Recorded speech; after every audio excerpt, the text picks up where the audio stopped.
अस्सलाम वालेकुम। उम्मीद है आप सब लोग खैरियत से होंगे। तो आज की इस वीडियो में हम जानेंगे इदरीस अलैहिस्सलाम का किस्सा। एक हदीस में है आदम अलैहिस्सलाम और उनके बेटे शीश अलैहिस्सलाम के बाद इदरीस अलैहिस्सलाम पहले नबी हैं। इदरीस अलैहिस्सलाम रसूल भी थे, इसीलिए अल्लाह सुब्हानहू व तआला की तरफ से उन पर मुसलसल शरीयत नाजिल हुई। हज़रत इदरीस अलैहिस्सलाम की पैदाइश कदीम शहर बाबिल में हुई। रिवायतों के मुताबिक हज़रत शीश अलैहिस्सलाम ने सबसे पहले दुनिया में लोगों को पढ़ने लिखने की तालीम हासिल कराने का दर्स दिया। हज़रत इदरीस अलैहिस्सलाम की पैदाइश कदीम शहर बाबिल में हुई। रिवायतों के मुताबिक हज़रत शीश अलैहिस्सलाम ने सबसे पहले दुनिया में लोगों को पढ़ने लिखने की तालीम हासिल कराने का दर्स दिया। आपका ज़्यादातर वक्त दर्स में गुजरता, चुनाचे आपको लोग इदरीस यानी दर्स देने वाला कहकर पुकारते। आप हज़रत शीश अलैहिस्सलाम की 5वीं नस्ल से ताल्लुक़ रखते थे। हज़रत इदरीस अलैहिस्सलाम हज़रत नूह अलैहिस्सलाम से 1000 साल पहले पैदा हुए। हज़रत आदम अलैहिस्सलाम के बेटे शीश अलैहिस्सलाम का इंतकाल हुआ तो कुछ अरसे बाद उनके पैरोकार बहुत कम तादाद में बाकी रह गए। काबिल की नस्ल ने बदकारी, बुरे काम, शिर्क ये सब करना शुरू कर दिया, जिनाकारी, शराब, बुतों की पूजा करना। लिहाजा अल्लाह ने इदरीस अलैहिस्सलाम को इंतखाब किया। नबूवत के मनसब पर आपने दर्स व तबलीग करना शुरू की, लेकिन वो सब आपके दुश्मन बन गए। जो लोग हज़रत इदरीस अलैहिस्सलाम पर ईमान लाए उन लोगों ने उन पर जुल्म करना शुरू कर दिया। मतलब जो काबिल के कौम के लोग थे उन लोगों ने इदरीस अलैहिस्सलाम की कौम के लोगों पर जो ईमान ला चुके थे उन पर जुल्म करना चालू कर दिया। हज़रत इदरीस अलैहिस्सलाम ने बाबिल से हिजरत करने का इरादा किया। हज़रत इदरीस अलैहिस्सलाम अपने ईमान वालों के साथ मिस्र की तरफ चल पड़े और दरियाए नील के किनारे आबाद हुए। ये शादाब इलाका था। हज़रत इदरीस अलैहिस्सलाम और आपके ईमान वालों ने यहाँ दावत का काम चालू किया और खूब तरक्की की। अल्लाह सुब्हानहू व तआला ने कुरान करीम में हज़रत इदरीस अलैहिस्सलाम का कुछ यूँ तज़किरा बयान फरमाया है। सूरह मरियम आयत 56 से 58 तक अल्लाह सुब्हानहू व तआला फरमाते हैं, और इस किताब में इदरीस का भी जिक्र कीजिए, वो बड़े सच्चे नबी थे और हमने उनको बुलंद रुतबे तक पहुँचाया। हज़रत इदरीस अलैहिस्सलाम ने ही सबसे पहले कलम से लिखना और कपड़े सिलना ईजाद फरमाया। उनसे पहले लोग जानवरों की खाल को बतौर कपड़े इस्तेमाल किया करते थे। हज़रत इदरीस अलैहिस्सलाम पहले इंसान थे जिनको अल्लाह सुब्हानहू व तआला ने इल्म नुजूम, इल्म हिसाब यानी एस्ट्रोलॉजी और मैथमेटिक्स का इल्म बतौर मौजज़ा अता किया था।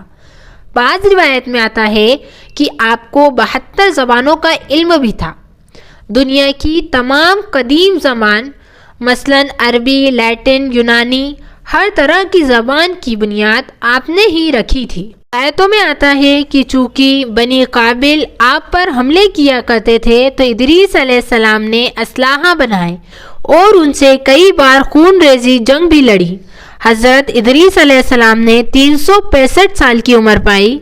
बाज़ रिवायत में आता है कि आपको जिंदा आसमान पर उठा लिया गया और चौथे आसमान पर आपकी रूह को कब्ज़ किया। वहाँ रसूलुल्लाह सल्लल्लाहु अलैहि वसल्लम ने मिराज की रात आपसे मुलाकात की। कुरान और हदीस के अलावा हज़रत इदरीस अलैहिस्सलाम की ज़िंदगी और उनके ज़माने के मुतालिक बातों के 2 ज़राए मालूम होते हैं। पहला कदीम सुमेरी तख्तियाँ और दूसरा तौरात का गुमशुदा सहीफ़ा द बुक ऑफ इनॉक। 1946 में बहरे मुर्दार के किनारे एक गार में 900 कदीम सहीफ़े दरियाफ्त हुए।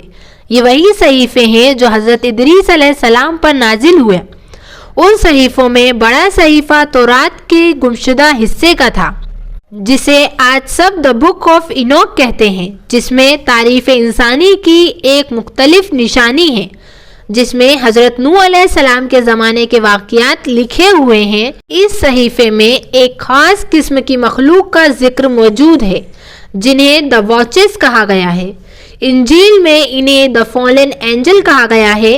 اس صحیفے کے مطابق حضرت ادریس علیہ السلام کے زمانے میں جیسے جیسے زمین پر انسانوں کی آبادی بڑھتی گئی، بنی آدم کی خوبصورت عورتیں بہت پسند آنے لگی۔ وہ لمبے بالوں والی عورتوں کے دیوانے ہو گئے، لہٰذا سینکڑوں فرشتے آسمانی راستوں سے زمین پر آ گئے۔ انہوں نے ان خوبصورت عورتوں کے ساتھ زنا بھی کیا اور شادیاں بھی کی۔ اس دوران ان فرشتوں نے انسانوں کو علم نجوم اور ستاروں کا علم سکھایا۔ ان عورتوں نے جب بچوں کو جنم دیا تو وہ انسان نہیں تھے بلکہ عجیب و غریب دو ہیکل مخلوق یعنی جائنٹس تھے، جسے بائبل میں نیفیلیم کہا جاتا ہے۔ اسلامی روایت میں بھی اس طرح کے لمبے قد والے دیو کا ذکر جگہ با جگہ ہوا ہے۔ بک آف اینوک کے مطابق وہ فرشتے زمین پر اپنی حکومت قائم کرنا چاہتے تھے اور انسانوں کو اپنے تابع کرنا چاہتے تھے۔ دراصل اہل کتاب یہودی نصارہ کا یہ عقیدہ ہے کہ ابلیس ایک فرشتہ تھا۔ جب اس نے اللہ سبحانہ و تعالیٰ کی نافرمانی کی تو وہ شیطان میں سے ہو گیا، جسے بائبل میں نیفیلیم کہا جاتا ہے۔ اسلامی روایتوں میں بھی اس طرح کے لمبے قد والے دیو کا ذکر جگہ با جگہ ہوا ہے۔ بک آف اینوک کے مطابق وہ فرشتے زمین پر اپنی حکومت قائم کرنا چاہتے تھے اور انسانوں کو اپنے تابع کرنا چاہتے تھے۔ دراصل اہل کتاب یہودی نصارہ کا یہ عقیدہ ہے کہ ابلیس ایک فرشتہ تھا اور جب اس نے اللہ سبحانہ و تعالیٰ کی نافرمانی کی تو وہ شیطان میں سے ہو گیا۔ بعض روایت میں آتا ہے کہ قرآن اور حدیث کے مطابق ابلیس فرشتہ نہیں تھا بلکہ ایک جن تھا، اور تورات عیسائی لٹریچر میں ان مخلوق کو فرشتہ لکھا گیا ہے، جبکہ فرشتے اللہ کے حکم کے تابع ہوتے ہیں، نہ وہ نافرمان ہوتے ہیں اور نہ ہی وہ گناہ کرتے ہیں۔ وقت گزرتا گیا، ان واچز کی آبادی بڑھتی گئی اور انہوں نے انسانوں کو کھانا کر دیا۔ زمین میں خوب فساد ہوا، لہٰذا اللہ سبحانہ و تعالیٰ نے زمین پر ایک فرشتہ بھیجا جن کا نام عزازیل تھا۔ اس نے انسانوں کو ہتھیار بنانا سکھائے۔ اس فرشتے نے انسانوں کو ستارے سیارے سب سکھائے اور اسی نے اینوک یعنی ادریس علیہ السلام کو جنگ کرنے کے طریقے سکھائے۔ جب ان کے کام زیادہ بڑھ گئے یعنی برے کام، تو اللہ سبحانہ و تعالیٰ نے ان پر عذاب نازل کرنے کا فیصلہ کیا۔ لہٰذا وہ واچرز حضرت ادریس علیہ السلام کے پاس آئے اور اللہ سے اپنی سفارش کروانے لگے، لیکن ان کی سفارش قبول نہیں ہوئی اور آسمان سے حضرت جبرائیل علیہ السلام اور حضرت میکائیل علیہ السلام کی فوج نازل ہوئی۔ انہوں نے ان کو زمین میں دفن کر دیا، جہاں وہ 70 نسل یا قیامت تک دفن رہیں گے۔ حضرت ادریس علیہ السلام کا ذکر قدیم سنہری تختیوں میں ہی ملتا ہے۔ ان سومیری ٹیبلٹس کے مطابق اینوک کے دور میں آسمان کے راستے سے زمین پر دوسری مخلوق آئی تھی جن کا نام انوناکی تھا۔ سومیری انہیں خدا مانتے اور ان کی پوجا کیا کرتے تھے۔ ماڈرن ریسرچرز کے مطابق انوناکی ایک ایلین کی نسل ہوا کرتی تھی جو اس زمین پر آئی تھی، جنہوں نے انسانوں کو مائننگ اور میٹل بوسنگ کا کام سکھایا۔ اس کے علاوہ ایسٹرونومی، میتھمیٹکس، سائنس، کاسمیٹک کا استعمال اور ہتھیار بنانا بھی سکھائے، جس کی وجہ سے انسانی تہذیب پروان چڑھی۔ حضرت ادریس علیہ السلام نے 65 سال کی عمر میں بروکا نامی عورت سے نکاح فرمایا اور ان سے آپ کی اولاد بھی ہوئی۔ جب حضرت ادریس علیہ السلام کو آسمان پر اٹھایا گیا تو ان کی ملاقات ایک نیک فرشتے سے ہوئی۔ جب موت کا فرشتہ زمین پر آ رہا تھا وہیں دونوں کی ملاقات ہوئی۔ نیک فرشتے نے موت کے فرشتے سے ادریس علیہ السلام کی خواہش کا اظہار کیا۔ موت کے فرشتے نے پوچھا، ادریس علیہ السلام کہاں ہیں؟ نیک فرشتے نے جواب دیا، وہ میری پشت پر سوار ہے۔ موت کا فرشتہ فرمانے لگا کہ اللہ سبحانہ و تعالیٰ نے مجھے حکم دیا ہے کہ تم چوتھے آسمان پر ادریس علیہ السلام کی روح قبض کرو۔